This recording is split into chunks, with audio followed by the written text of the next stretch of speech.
जय हिंद दोस्तों, आपका स्वागत है आपके अपने पसंदीदा चैनल स्टडी एंड अपडेट्स में। जय हिंद दोस्तों, मैं लोकेश तिवारी स्वागत करता हूं आपका अपने पसंदीदा चैनल स्टडी एंड अपडेट्स में। आज हम कंटिन्यू करने जा रहे हैं जीडी के मॉडल सेट पेपर। इससे पहले हमने 12 सेट पेपर कर रखे हैं। आज हम करने जा रहे हैं मॉडल सेट पेपर नंबर 13। तो बढ़ते हमारा पहला सेक्शन था जो कि हमारा जनरल नॉलेज का। तो हमारा पहला सेक्शन है सामान्य ज्ञान। पहला क्वेश्चन कहता है हमारा, which is the hottest planet? सबसे गर्म ग्रह कौन सा है? सबसे गर्म ग्रह है वीनस। शुक्र जो है वो सबसे गर्म ग्रह है। आपके माइंड में क्वेश्चन आएगा कि जो सूरज के सबसे नजदीक होता है वो सबसे गर्म होता है, बट सूरज से सबसे नजदीक होता है मरकरी। अगर जैसे मान लो यहाँ पे हमारा सन है, तो सन के जो सबसे पहला जो प्लेनेट होगा वो होता है मरकरी, और मरकरी की जो बाद का प्लेनेट है वो है आपका वीनस। वीनस मरकरी के बाद आता है और उसके बाद फिर अर्थ आता है, ऐसे है। बट हम क्या कहना चाह रहे हैं, हम कह रहे हैं जो सबसे हॉटेस्ट प्लेनेट है वो वीनस है, ना कि मरकरी। इसका रीजन क्या है? इसका रीजन है जो आपका वीनस है उसमें डेंस एटमॉस्फेयर है, मतलब उसके अंदर इतनी सारी ग्रीन हाउस गैसेस है ना कि वो उसको उसके सरफेस को पूरा हीट रखती है।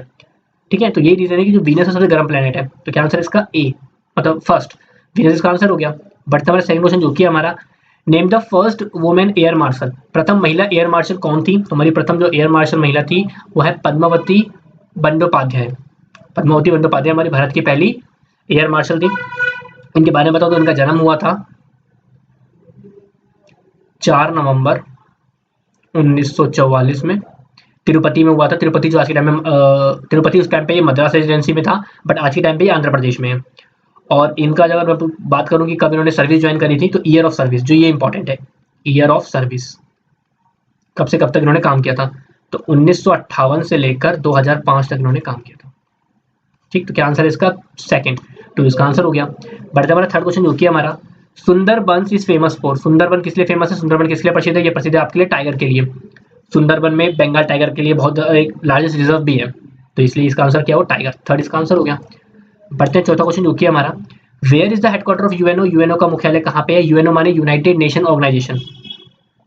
यूनाइटेड नेशन, जिसको आप यूएन के नाम से भी जानते हो, ऑर्गेनाइजेशन।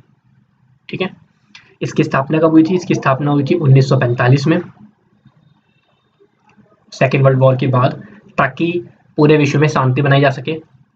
ठीक है, करंटली अगर मैं आज के बाद में बात करूं, करंटली इसके अंदर 193 मेंबर्स हैं। ठीक है, उसके बाद इसके अंदर 5 परमानेंट मेंबर होते हैं जिनके पास होती है वीटो। 5 परमानेंट मेंबर है जिनके पास होती है वीटो। वीटो क्या होती है कि जैसे कोई प्रपोजल आया, बट जिसके पास में वीटो है, अगर उसने अपनी वीटो, वो चाहता है कि ये चीज ना हो, बाकी सब कह रहे हैं हाँ होना चाहिए, बट इन पांचों में से कोई एक कहता है कि नहीं होना चाहिए, तो वो नहीं माना जाएगा, ये होता है। और 10 होते हैं नॉन परमानेंट। ठीक है, नॉन परमानेंट मेंबर। इन 5 के नाम बताऊं आपको मैं, तो इन 5 के जो नाम है वो है आपका USA, Britain, France, Russia, China. ये 5 हो गए परमानेंट मेंबर। 10 परमानेंट मेंबर हर बार चेंज होते रहते हैं। आज के टाइम में प्रेजेंट में अगर मैं आज की बात करूँ तो इंडिया भी एक नॉन परमानेंट मेंबर है। ठीक है, तो क्या आंसर है इसका? अब आप बात करते हैं इसके आंसर की। इसका हेडक्वार्टर कहाँ पे है? मैंने तो बता दिया यूएनओ के बारे में। आप बात हैं इसके हेडक्वार्टर में, जिसका जो हेडक्वार्टर है वो है आपका न्यूयॉर्क में। तो क्या आंसर है इसका? चौथा, फोर्थ इसका आंसर हो गया। बढ़ते हमारा 5वां क्वेश्चन जो कि हमारा, how long does the moon take to revolve around the earth? चंद्रमा पृथ्वी पर कितने दिनों में चक्कर पूर्ण करता है? ये करता है 28 दिनों में। अगर मैं एग्जैक्ट बताऊं तो एग्जैक्ट लगते हैं 27.3 डेज एग्जैक्ट लगता है, बट अप्रोक्स में 28 दिन लिख लेते हैं। ठीक है, तो क्या आंसर है इसका? फर्स्ट वन इसका आंसर हो गया। बढ़ते हमारा छठा क्वेश्चन जो कि हमारा, सिंधु सिविलाइजेशन वॉज। सिंधु सभ्यता क्या थी? सिंधु सभ्यता आपकी एक अर्बन सिविलाइजेशन थी, मतलब शहरी थी। ठीक है, तो थोड़ा सा उसमें ना, मतलब ग्रामीण वाला पार्ट थोड़ा कम था, जो शहरों में होता था ना वो वाला हिस्सा ज्यादा था उसके अंदर। तो क्या आंसर है इसका? सेकंड, तो इसका आंसर हो गया। बढ़ते हमारा सातवां क्वेश्चन जो कि हमारा, which is the largest sugar cane producing state? सबसे अधिक गन्ना उत्पादक वाला राज्य कौन सा है? सबसे अच्छा क्वेश्चन है, मतलब भारत में सबसे ज्यादा गन्ना उगता है उत्तर प्रदेश में, यूपी में सबसे ज्यादा गन्ना उगता है।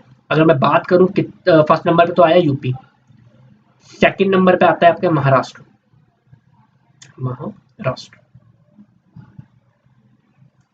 और जो थर्ड नंबर पे आता है वो आता है आपका तमिलनाडु। पता होना चाहिए तीनों की, भाई 3 मेन ये है।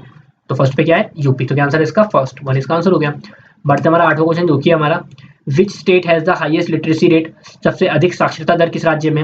लिटरेसी रेट की बात आती है, लिटरेसी रेट मतलब होता है कि कितने लोग पढ़े लिखे हैं, उस पॉपुलेशन में कितने लोग पढ़े लिखे हैं। तो जो सबसे ज्यादा लिटरेसी रेट है वो हमेशा केरला की है, केरला की कई सालों से है।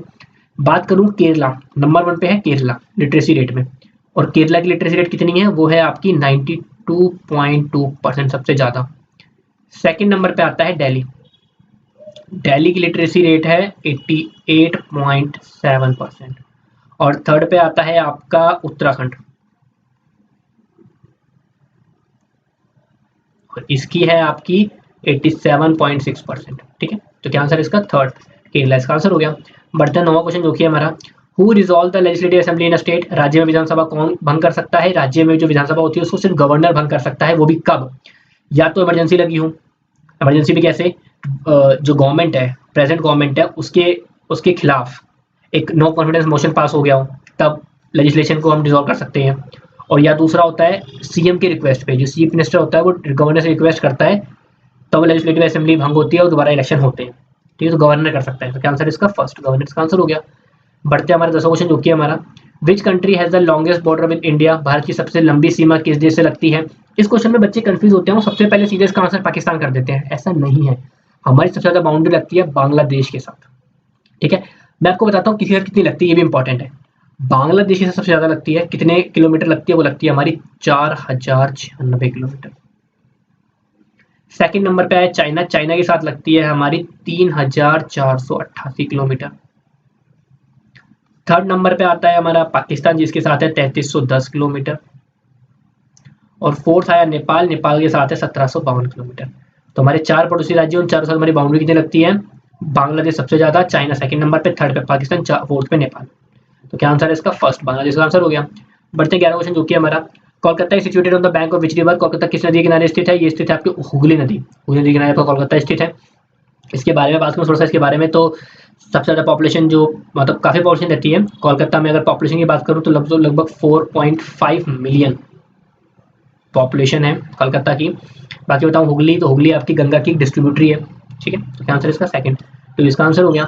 बढ़ते हमारा 12वां क्वेश्चन जो कि हमारा, where was the earth summit held in 1992, पृथ्वी सम्मेलन 1992 में कहाँ हुआ था, ये हुआ था आपका रियो डी जेनेरियो में। और इसमें बेसिकली क्या हुआ था, इसमें 178 नेशंस के लीडर्स ने पार्टिसिपेट किया था, मतलब 178 कंट्रियों के जो लीडर गए थे उन्होंने पार्टिसिपेट किया था। एक सस्टेनेबल डेवलपमेंट के ऊपर उन्होंने सपोर्ट, एक आइडिया था उसके ऊपर उन्होंने डिस्कस किया था। तो क्या आंसर इसका फर्स्ट, रियो डी जेनेरियो का आंसर हो गया। बढ़ते हमारा 13वां क्वेश्चन जो कि हमारा, silicon valley situated in, silicon valley कहाँ स्थित है, सिलिकॉन वैली आपके यूएसए में है। एग्जैक्ट बताऊं तो कहाँ पे पड़ती है, कैलिफोर्निया में है। और सिलिकॉन वैली यूएस की आईटी हब बोलते हैं, आईटी हब। जैसे हमारे अगर मैं इंडिया की बात करूँ तो इंडिया में जो हमारी बैंगलोर है, बैंगलोर को हम इंडिया की सिलिकॉन वैली बोलते हैं, क्योंकि हमारा आईटी हब है, वहाँ पे आईटी की सारी कंपनियां हैं, सब कुछ वहाँ पे बहुत ज़्यादा सेमीकंडक्टर कंपनियां वहाँ बहुत सारी हैं। तो ऐसे ही यूएसए में जो सिलिकॉन वैली जगह है वो आईटी हब है। तो क्या आंसर इसका फर्स्ट, यूएसए का आंसर हो गया। बढ़ते 14वां क्वेश्चन जो कि हमारा, who was the founder of Aligarh movement, Aligarh आंदोलन के संस्थापक कौन थे, वो थे आपके सर सैयद अहमद खां। सर सैयद अहमद खां अलीगढ़ मूवमेंट के फाउंडर थे। इन्होंने अलीगढ़ मूवमेंट को कब स्टार्ट किया था, 1875 में इन्होंने स्टार्ट किया था। मेजर ऑब्जेक्टिव क्या था इसका, इसका मेजर ऑब्जेक्टिव था कि जो मॉडर्न एजुकेशन है आज के टाइम में, उसको जो इंडियन में मुस्लिम रहा करते थे इंडिया में, उनको प्रोवाइड करना, उनको मिले, ताकि और ये भी कि इसके साथ उनका जो इस्लाम धर्म है उसको इशू ना पड़े ऐसे देखकर। और दूसरा इनका एक भी रीजन ये भी था कि सोशल रिफॉर्म्स आने से, जैसे कि विडो रीमैरिज, जैसे कि जो विधवा औरतें होती हैं उनकी दोबारा शादी, वुमेन्स की एजुकेशन के ऊपर, ये सब उनके ऑब्जेक्टिव थे उनके मूवमेंट के। आंसर है इसका थर्ड इसका आंसर हो गया। बढ़ते हमारा 15वां क्वेश्चन जो कि हमारा, when was Bangladesh form, Bangladesh की स्थापना कब हुई थी। अगर आपको याद होगा तो लास्ट वीडियो में हमने सेम क्वेश्चन किया था। तो क्वेश्चन क्या था हमारा, यही था कब फॉर्म हुआ था, बांग्लादेश 1971 में फॉर्म हुआ था। कैसे फॉर्म हुआ था मैं आपको बताता हूँ। जो आज के टाइम पे बांग्लादेश है वो पहले ईस्ट पाकिस्तान हुआ करता था। जब 1947 में इंडिया आज़ाद हुआ था तो इंडिया और पाकिस्तान दो देश बढ़ गए थे, और जो आज के टाइम में बांग्लादेश है वो ईस्ट पाकिस्तान बन के पाकिस्तान के हिस्से में चला गया था। अब कंसर्न ये बनता था कि जो ईस्ट पाकिस्तान था, जो वेस्ट पाकिस्तान था, दोनों थोड़ा सा इशूज आते रहते थे। ईस्ट पाकिस्तान में एक लीडर हुआ करते थे, जिन लीडर, मुजीब उर रहमान करके नाम था उनका, वो इतने फेमस हो गए थे कि वो पूरे पाकिस्तान की तरह से पीएम बन सकते थे, इस तरह से उनकी लोकप्रियता बढ़ गई थी।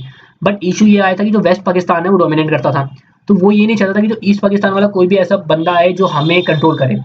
तो इसलिए उन्होंने क्या किया कि यहाँ पे थोड़े से इंटरनल क्राइसिस पैदा कर दिए थे, जिसके कारण प्रॉब्लम आने लग गई। उसके बाद इंडिया ने साथ दिया था, इंडिया और पाकिस्तान का वॉर हुआ था, जिसमें फिर इंडिया जीत गया था और बांग्लादेश अलग देश बन गया था। तो क्या वह है आपका फर्स्ट 1971 का आंसर हो गया। यहाँ हमारा सेक्शन ए खत्म होता है। बढ़ते हैं सेक्शन बी जो कि आपका जनरल साइंस। हमारा पहला क्वेश्चन कहता है name the metal which can be cut by knife. ऐसी कौन सी धातु है जिसे कांटों से काटा जा सकता है? वो है आपकी सोडियम। दो ही है, सोडियम और पोटेशियम, दो ही ऐसे धातु है जिसको आप चाकू से काट सकते हो क्योंकि ये बहुत सॉफ्ट होते हैं। तो क्या आंसर है इसका? फर्स्ट, सोडियम इसका आंसर हो गया। बढ़ते हैं 17 क्वेश्चन जो कि हमारा, bite of which parasite causes chikungunya. Chikungunya किस परजीवी के काटने से होता है? ये होता है मॉस्किटो। अगर आपको मॉस्किटो काट लेता है, इन्फेक्टेड मॉस्किटो, तो उससे आपका चिकनगुनिया हो सकता है। चिकनगुनिया में क्या होता है? आपको फीवर आ सकता है, आपकी जोड़ों में दर्द हो सकता है, तो इसके सिम्टम्स है। तो क्या आंसर है इसका? फर्स्ट, मॉस्किटो इसका आंसर हो गया। 18 क्वेश्चन कहता है हमारा, which chemical has been totally banned. किस रसायन को पूर्णतः प्रतिबंधित कर दिया गया है? वो है आपका क्लोरिडेन। जो क्लोरिडेन है उसको पूरी तरह से बैन करा गया है क्योंकि बहुत ही खतरनाक है। तो क्या आंसर इसका? सेकंड, सेकंड इसका आंसर हो गया। बढ़ते बढ़ा 19 क्वेश्चन जो कि हमारा, name the chemical use for removing fungus in grains. अनाज के फफूंद को दूर करने के लिए सर्वोत्तम विधि क्या है? वो है आपका प्रोपियोनिक।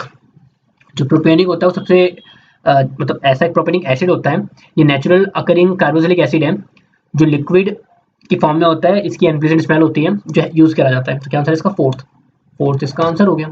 बढ़ते हमारा 20 क्वेश्चन जो कि हमारा, what is the cause of cholera. Cholera किससे होता है? तो कोलेरा होने का रीजन होता है विब्रियो कोलेरिया। विब्रियो कोलेरा जो है ये रीजन है, मतलब ये क्या है, एक तरह का ये बैक्टीरिया है जिसके कारण होता है, लोग बीमार पड़ते हैं जब कोई कोलेरियो विब्रियो कंटेमिनेटेड खाना खा लो या पानी पी लो तो उसे कोलेरा हो जाता है। तो क्या आंसर है इसका? फर्स्ट, फर्स्ट का आंसर हो गया। बढ़ते हुए 21 क्वेश्चन जो कि हमारा, what is the compound formula of hydrogen. Hydrogen यौगिक सूत्र क्या है? वो आपका H2। H2 माने हाइड्रोजन, O2 माने ऑक्सीजन, N2 माने नाइट्रोजन, CO2 माने कार्बन डाइऑक्साइड। तो इन्होंने पूछा था हाइड्रोजन, तो H2 उसका आंसर है फर्स्ट। बढ़ते 22 क्वेश्चन जो कि हमारा, which of the following is a poisonous gas. जहरीली गैस कौन सी है इनमें से? तो इनमें से जो जहरीली गैस है वो है सल्फर डाइऑक्साइड। सल्फर डाइऑक्साइड आपकी इनमें से जहरीली गैस है। बट अगर बात करी जाए कि सबसे ज्यादा जहरीली गैस कौन सी है, तो वो होती है कार्बन मोनोऑक्साइड। जो कार्बन मोनोऑक्साइड होती है वो सबसे ज्यादा मतलब मोस्ट पॉइजनस गैस है ये, कार्बन मोनोऑक्साइड। बट हमारे ऑप्शन में कार्बन मोनोऑक्साइड नहीं था, तो इसलिए फिर हम किसको बता रहे हैं? सल्फर डाइऑक्साइड को। तो क्या आंसर है इसका? 2 इसका आंसर हो गया। बढ़ते 23 क्वेश्चन जो कि हमारा, which part of the body is affected by jaundice. पीलिया शरीर के किस अंग को प्रभावित करता है? वो है आपका लिवर। पीलिया आपके लिवर को ज्यादा इफेक्ट करता है। उसमें होता क्या है जॉन्डिस में? आपकी आंखों का रंग लाल होने लग जाता है, आपकी बॉडी में भी पीलापन आने लग जाता है, आपकी बॉडी में खून की कमी होने लग जाती है, पानी की कमी होने लग जाती है, तो ये प्रॉब्लम होती है। तो क्या आंसर है इसका? फर्स्ट, लिवर इसका आंसर हो गया। बढ़ते बढ़ते 24 क्वेश्चन जो कि हमारा, formula of hydrochloric acid. HCl का फॉर्मूला, हाइड्रोक्लोरिक अम्ल का सूत्र क्या है? वो है HCl। HCl hydrochloric acid, HCl का फॉर्मूला है। तो क्या आंसर है इसका? 2। हाइड्रोक्लोरिक एसिड आपका बहुत ही खतरनाक एसिड है, जो एक तरह से अगर बोलो तो HCl आपके पेट में ही पाया जाता है, जो आपका स्टमक है उसमें एक HCl एसिड पाया जाता है। ठीक है, तो बढ़ते हमारा 25 क्वेश्चन जो कि हमारा, by which method is the age of skeleton found. कंकाल की आयु का पता कैसे लगाया जा सकता है? उसके लिए मेथड कई सारे हैं, बट जो हम मेथड यूज करते हैं वो आपका कार्बन डेटिंग मेथड। जो कार्बन डेटिंग मेथड है ये यूज किया जाता है पता करने के लिए। ये भी दो तरीके से होता है, बाय रेडियो कार्बन और एक कार्बन 14 टेस्टिंग। ये भी दो फॉर्म में होता है, एक होता है रेडियो कार्बन और एक होता है कार्बन 14 टेस्टिंग, दो तरीके। तो क्या आंसर है इसका? 2 इसका आंसर हो गया। बढ़ते और 26 क्वेश्चन जो कि हमारा, what is the SI unit of wavelength. Wavelength की एसआई इकाई क्या है? तो ये होती है आपकी मीटर। पहली बात तो वेवलेंथ क्या होता है? वेवलेंथ एक मेजर करते हैं, डिस्टेंस होता है टू कंसेक्यूटिव क्रस्ट या ट्रफ। जैसे ऐसे मान लो एक वेवफॉर्म है ऐसे,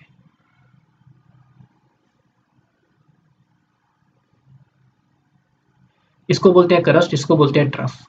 क्रस्ट, ट्रफ, क्रस्ट। तो दो क्रस्ट मतलब यहां से लेकर यहां तक के बीच का जो डिस्टेंस होगा उसको बोलते हैं वेवलेंथ।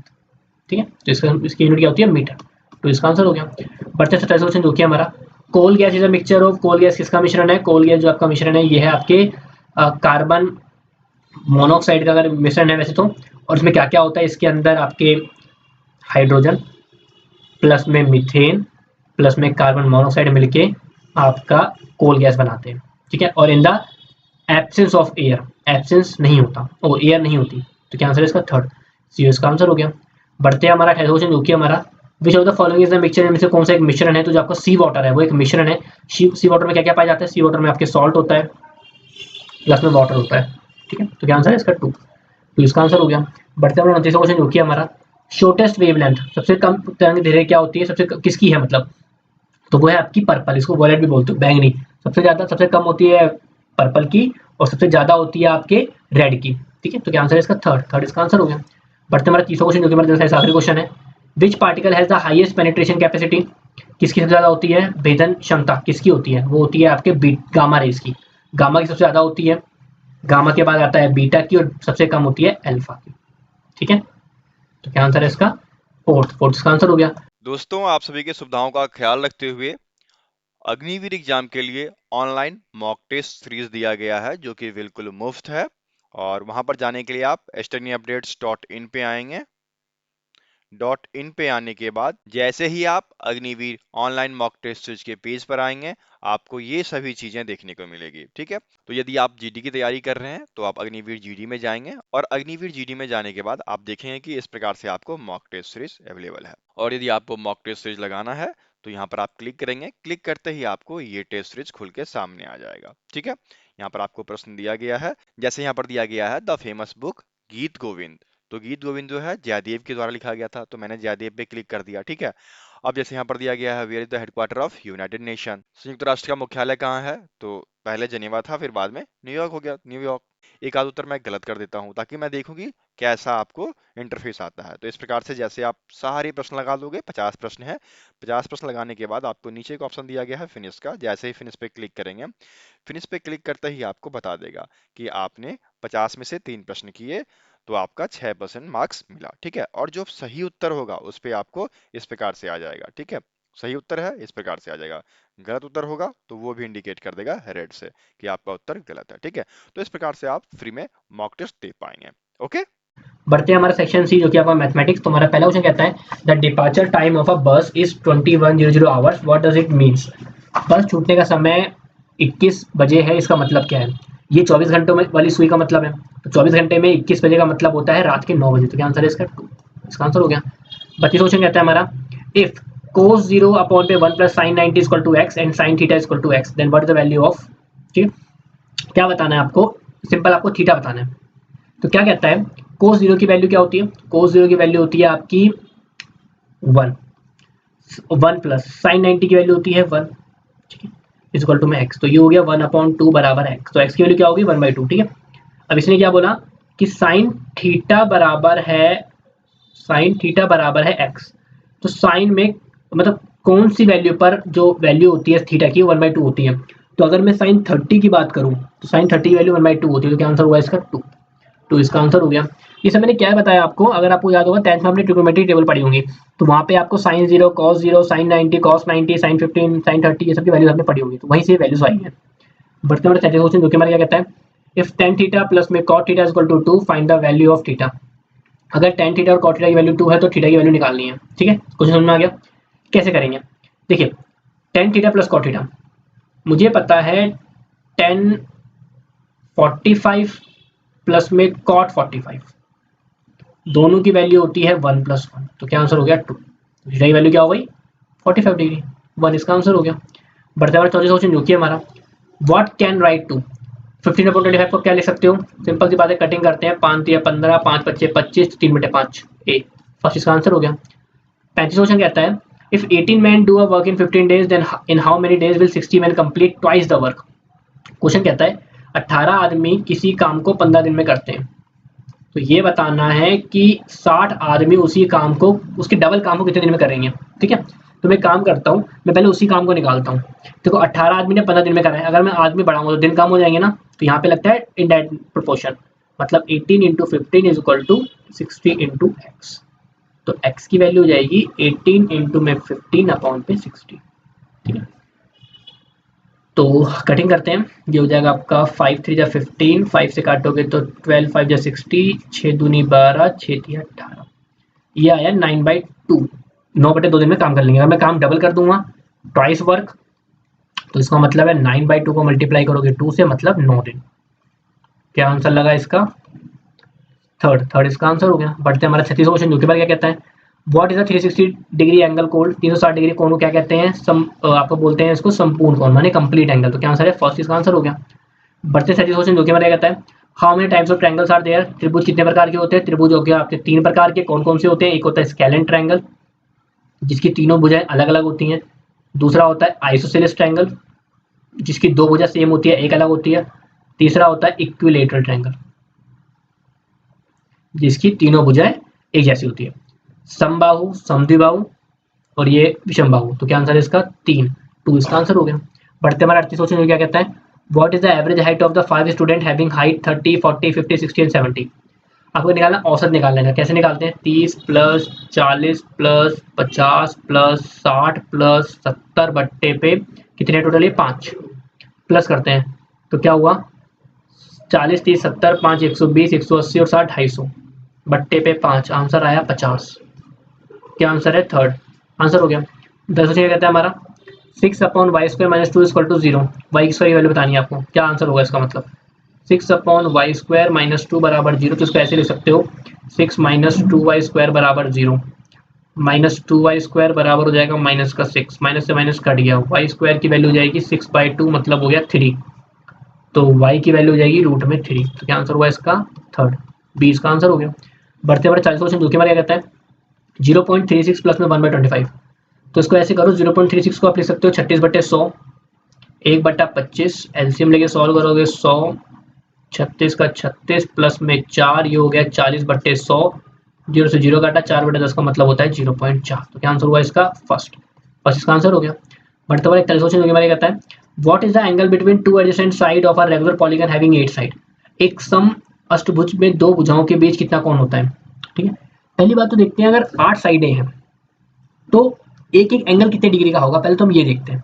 उसके लिए आपके पास एक फॉर्मूला है, पहले आप उस फॉर्मूले को पुट कर लो। फॉर्मूला कहता है आपका 2n माइनस में 4 इंटू में 90, तो क्या आंसर है हमें क्या पता है, साइड पता है ना हमें, 2 × 8 माइनस 4 × में 90, तो ये हो जाएगा आपका 8 दूनी 16 में से 4 जाएगा 12, 12 को मल्टीप्लाई करो आप 90 से, तो ये आएगा 12 में 108, 1080 डिग्री का, तो आपका ये हो गया। ठीक है, अब 1080 को आप 8 से डिवाइड करो तो ये हो गया आपका 135 डिग्री, तो कितने डिग्री का वो बनेगा कौन, वो बनेगा 135 डिग्री, तो क्या आंसर हुआ इसका 2 इसका आंसर हो गया। बढ़ते हमारे पहले क्वेश्चन हमारा क्या कहता है what is the square root of, इसका स्क्वायर रूट निकालना वर्गमूल, तो कैसे निकालते हैं, थोड़ा मैं लॉन्ग वाला मेथड बता रहा हूँ आपको, ये आसान रहता है, दो का पहले पेयर बना लो, बना लिया। अब लिखो ये आएगा 6 से बार में, 6 बार में कट गया 36, पूरा कट गया, छोड़ो 6 और 6 होता है 12, 12 लिखो। यहाँ पे क्या नंबर डालोगे 96 उतारोगे, नहीं आएगा तो 0 पुट करो, 0 करोगे तो आंसर आएगा 0 0। अब इस 96 और 64 उतार लो, 120 में 0 ऐड करो तो 120, यहाँ पे क्या पुट करो उसी नंबर से मल्टीप्लाई करो ताकि ये आ जाए, तो यहाँ पे आप 8 पुट करो, अगर आप 1208 को 8 से ही मल्टीप्लाई करोगे तो आंसर आएगा यही जो चाहिए हमें, तो कट गया, यहाँ पे आया 8, यहाँ पे आया 8, क्या आंसर आया इसका फर्स्ट इसका आंसर हो गया। बढ़ते बढ़ते 13 क्वेश्चन क्या कहता है, वो कहता है 444 बट्टे में 629 लोवेस्ट फॉर्म में लाना है, तो इसको आप कटिंग करो दोनों को 37 से डिवाइड करो तो ये कटेगा 12 बार में और ये कटेगा आपका 17 बार में, डिवाइड करके देख सकते हो 37 से अगर आप डिवाइड कर लोगे, इसको करोगे तो जैसे 37 करोगे तो ये आएगा आपका 7 4 2 बार में, फिर ये कट जाएगा, तो ऐसे ही उसको करोगे तो आंसर आ जाएगा, तो क्या आंसर है इसका 12/17 इसका आंसर हो गया। 14 क्वेश्चन कहता है हमारा a father is 2 times older than his son 20 years ago the father was 12 times older than his son, what is the present age of the father. ठीक है, प्रेजेंट एज बतानी है फादर की। एक पिता अपने पुत्र से 2 गुना बड़ा है, 20 वर्ष पहले पिता अपने पुत्र की आयु से 12 गुना बड़ा था, तो पिता की वर्तमान आयु क्या है बतानी है हमें। देखो एक फादर अपने बेटे से 2 साल बड़ा है, ठीक है, तो सन की एज हो गई x, फादर की हो गई 2x। ठीक है, अब क्वेश्चन कहता है 20 years ago 20 साल पहले x माइनस 20 2x माइनस 20, जो पिता है वो पुत्र से 12 गुना बड़ा है, तो उसको 12 से मल्टीप्लाई कर दो, इसको रखो इक्वल में, 12x माइनस में 240 बराबर में 2x माइनस में 20, तो 12x माइनस में 2x इज इक्वल टू में माइनस का 20 प्लस में 240, ये हुआ तुम्हारा 10x बराबर में 220, x की वैल्यू हुई आपकी 22। ठीक है, x की तो हो गई आपकी 22, तो बच्चे की एज कितनी हो गई 22, हमें बतानी है पिता की, तो पिता मतलब हो गया 2x मतलब हो गया 2 गुना 22 मतलब हो गया आपका 44 साल। क्या आंसर है इसका थर्ड इसका आंसर हो गया। बढ़ते हमारा 45 क्वेश्चन हो गया, हमारा क्या कहता है, यहाँ पे एक मिस्टेक हो गई है, ये सेक्शन डी वाला पार्ट थोड़ा गलती से प्रिंटिंग हो गई मिस्टेक, ये यहाँ पे नहीं आना चाहिए था, ये आना चाहिए था 45 क्वेश्चन के बाद, तो थोड़ा ध्यान रखिएगा, सोचो देख लीजिएगा। 45 क्वेश्चन कहता है हमारा Renuka start walking from her house, first walk 3 kilometre towards west, then she turns north and walk 4 kilometre, then how far in which direction is Renuka from her house. Renuka अपने घर से चलना शुरू करती है पश्चिम की ओर 3 किलोमीटर, यहाँ से चली पश्चिम की ओर 3 किलोमीटर, फिर वह उत्तर की ओर 4 किलोमीटर चलती है, उत्तर की ओर 4 किलोमीटर। अब रेणुका अपने घर से कितनी दूर पे है, तो इसको ऐसे बता दो कितनी दूर पर है ये, ऐसे बताना है ना मुझे। तो सिंपल है, पाइथागोरस थ्योरम लगाओ, 4 का स्क्वायर प्लस 3 का स्क्वायर, 16 प्लस में 9 प्लस में इसको x मान लो, तो यहाँ पे बोलो x का स्क्वायर। तो क्या हो जाएगा, x का स्क्वायर बराबर हो जाएगा 25, x की वैल्यू हो जाएगी √25, तो x की तो वैल्यू होगी 5। तो आंसर तो हो गया 5 किलोमीटर। तो मतलब या तो ये कोई दो एक बचेगा। अब देखते हैं कौन सी दिशा में है, नॉर्थ, साउथ, ईस्ट, वेस्ट। कौन सी में ये, नॉर्थ वेस्ट में, तो क्या आंसर है इसका डी, फोर्थ का आंसर हो गया। बढ़ते हमारे सेक्शन डी, जो कि हमारा आखिरी सेक्शन है। हमारा सॉल्यूशन कहता है एक फॉलोइंग सीरीज है, आपको बताना है कि एक नंबर मिसिंग है, क्या होगा। क्वेश्चन कहता है 4, 7, 11, 16, 22। देखते क्या है, 3 का अंतर है, 4 का अंतर है, 5 का अंतर है, 6 का अंतर है, 7 का अंतर, तो 22 और 7 क्या होता है 29, तो क्या आंसर हुआ इसका 2, इसका आंसर हो गया। बढ़ते हमारा सिंथेसिस क्वेश्चन, जो कि क्या कहता है, आपको पैटर्न दे रखा है, जिस तरह से पहला दूसरे से रिलेटेड है, आपको तीसरा बताना है। रेन का है अम्ब्रेला, तो सनशाइन का क्या होगा, वर्षा बचाती है, वर्षा से छतरी आपको बचाती है वर्षा से, तो धूप आपको किस बचाएगी, धूप से क्या बचाएगा आपको, ये बचाएगी आपको छाया, शेडो। तो फर्स्ट छाया इसका आंसर हो गया। बढ़ते हमारे 48 क्वेश्चन, क्या कहता है, एडिटोरियम को लिखा हुआ है ऐसे, तो मिस फॉर्चून को कैसे लिखेंगे। सिंपल देखो, इन्होंने बोला AUDITORIUM को लिखा गया है MUIROTIDUA, लिखना किसको है, मिस फॉर्चून को। क्या किया देखोगे तो उन्होंने सिर्फ इसको रिवर्स ऑर्डर में लिख दिया है, तो रिवर्स ऑर्डर में लिख लो ENUTROFSIM। कौन सा मैच करता है, ये मैच करता है आपका ENUTROFSIM, ए, बस इसका आंसर हो गया। बढ़ते हुए सोचने जो क्या कहता है, 4 वर्ड दिए गए हैं, इनमें से ये बताना है कि इनमें से ऐसा कौन सा वर्ड है जो इससे नहीं बन पाएगा। ठीक है, रेग बन सकता है, RAGE, रेग तो बन गया। टीयर बन सकता है, TEAR, टीयर भी बन सकता है। मीन, MEAN, मीन भी बन सकता है। रेस, RAC है ही नहीं, तो रेस नहीं बन सकता, तो क्या आंसर है इसका फोर्थ इसका आंसर हो गया। बढ़ते हमारा 50 क्वेश्चन, हमारा आखिरी क्वेश्चन है। क्वेश्चन क्या कहता है हमारा, I am facing towards the east, मैंने ईस्ट की तरफ फेस किया और 100 डिग्री क्लॉकवाइज घूमा, फिर 145 डिग्री एंटी क्लॉकवाइज डायरेक्शन में घूमा। अब मेरा फेस कौन सी डायरेक्शन में है, मैं पूरब की ओर मुख के खड़ा हूँ, मतलब ये नॉर्थ है, ये साउथ है, ये ईस्ट है, ये वेस्ट है, मैं यहाँ खड़ा हूँ। पहले मैंने क्या किया, मैं 100 डिग्री घूमा हूँ क्लॉकवाइज, तो क्लॉकवाइज मतलब होता है ऐसे, तो 100 डिग्री का मतलब हुआ मैं पहुंच गया लमसम यहाँ पे कहीं। ठीक है, 90 डिग्री क्या होता है, 100 हो गया। अब मैं 145 डिग्री एंटी क्लॉकवाइज मतलब ऊपर डायरेक्शन में, तो 145 का मतलब होता है यहाँ से आया तो 100 तो यहाँ आ गया, 35 डिग्री जाएगा तो वो आएगा आपके कुछ यहाँ पे कहीं पे। ठीक है, यहाँ से लेकर 45 तो होता है बीच का, तो वो थोड़ा सा 35 डिग्री तो यहाँ तक जाएगा, वो यहाँ पहुँचा है वो। कौन सी दिशा में इसका फेस है, नॉर्थ ईस्ट में, तो क्या आंसर हुआ इसका फोर्थ, नॉर्थ ईस्ट का आंसर हो गया। तो यहाँ हमारा प्रैक्टिस सेट नंबर 13 खत्म होता है। कोई इशू आया हो तो कमेंट करके पूछ सकते हैं, जिस हिसाब से आपको हर वीडियो बताता हूँ, आपके लिए प्रैक्टिस सेट बना दिए हैं, जिसका लिंक आपको डिस्क्रिप्शन में मिल जाएगा, तो अटेम्प्ट कीजिए। तो मिलते हैं आपसे अगले वीडियो में, तब के लिए नमस्कार।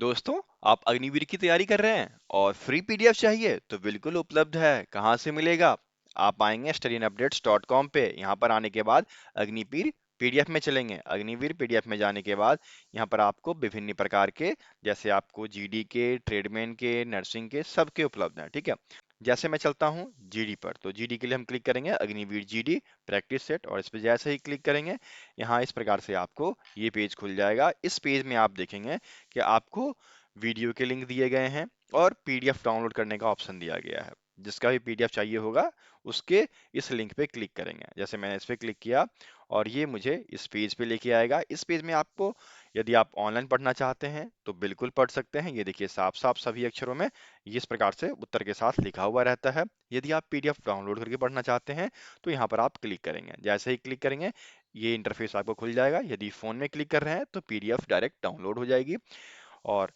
यदि आप लैपटॉप या कंप्यूटर में चला रहे हैं तो इस प्रकार से खुलेगा और यहाँ पर आप क्लिक कर देंगे तो ये इस प्रकार से आपका ये डाउनलोड हो जाएगा। ठीक है, आप उस पीडीएफ को ओपन करके पढ़ सकते हैं।